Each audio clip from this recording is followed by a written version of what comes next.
Europe Nuit. La journée a donc été marquée par l'audition par les enquêteurs de la PJ de François et Pénélope Fillon. C'est la suite de l'affaire des soupçons d'emploi fictif dévoilés en milieu de semaine dernière par le Canard enchaîné.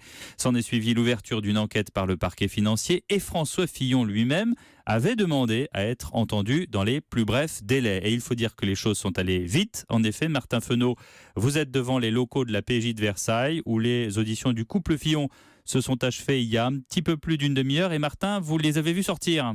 Oui, il était assis à l'arrière d'un monospace gris aux vitres fumées. François Fillon était au téléphone quand la voiture a passé le porche de sortie du parking souterrain dans la nuit et sous la pluie. Quelques étages au-dessus, dans un bureau de ce bâtiment blanc, il a été questionné ces dernières heures par des policiers de l'Office central de lutte contre la corruption et les infractions financières. Lui, mais aussi sa femme, Pénélope Fillon. Le couple avait quitté son domicile parisien aux alentours de 14h et c'est séparément qu'ils ont été entendus ici à Versailles, discrètement, dans des locaux de la police. Sur le fond, Martin, est-ce qu'on sait de quoi il a été question ? Eh bien, il a été question de la rémunération de Pénélope Fillon ces dernières années. Les enquêteurs s'interrogent sur les 500 000 euros qu'elle aurait touchés en 8 ans en tant qu'assistante parlementaire de son mari et de son suppléant, mais aussi sur les près de 100 000 euros facturés à la Revue des Deux Mondes pour la rédaction de notes. Il s'agit en fait de vérifier la réalité de son travail. C'est pour cela d'ailleurs que le patron de la revue a lui aussi été interrogé cet après-midi. Merci Martin Fenaud devant les locaux de la police judiciaire de Versailles.